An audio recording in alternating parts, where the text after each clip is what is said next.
So why would you choose Jülaine over a dermal filler, and is Jülaine actually worth it? Well, my answer to that would be, you're sort of comparing apples and oranges, but there are fillers that can be used for fine lines and wrinkles, and that's pretty much the area you're targeting with Jülaine. And so how they differ is that Jülaine is a biostimulator.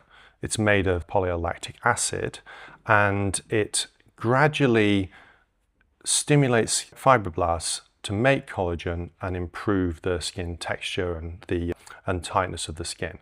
Whereas a dermal filler, you're injecting thin strands of microdroplets of dermal filler into a wrinkle in order to disguise it, essentially.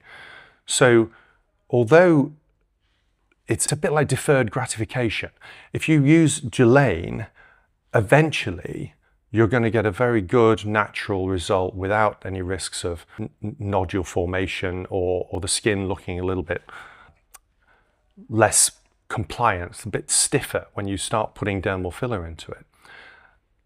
How does Jülaine achieve that? Well, so PLLA, what is PLLA? It's lactic acid, essentially, and it's in its polymerized form. What does a polymer mean? It means it's a solid form, and it's engineered so that it's in very tiny microspheres. And you'll have to take my word for this, just as I have to take the company's word for this, but microspheres, it turns out, are the best. If you're going to inject something under the skin and to use it as a stimulator, if it's a tiny microsphere, it just does it the best. And that's where it differs perhaps from Sculptra.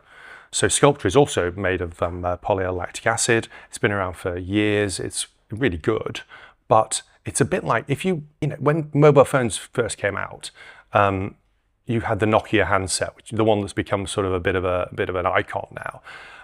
But most people now would want to use an iPhone 16 or whatever the latest version of the iPhone is, because it's just got more functionality, it's better designed, it's got a really fancy camera. So why would you choose a old form of PLLA when you can have the sort of the most highly engineered form of it that's going to work the best? And that's essentially why we here choose Jülaine over Sculptra and other sort of PLLA derivatives. You inject the PLLA under the skin. You've got to do it a bit sort of just in the sort of the dermis, and those microspheres sit there and gradually degrade over a period of about 2 years. And while they're degrading, they're giving off lactic acid. The lactic acid interacts with the skin cells, and it pushes the skin cells to make more collagen. And as the skin cells make more collagen, they start to work better. So you get this virtuous circle whereby you're making more collagen and your skin cells are working better. And that lasts for about 2 years.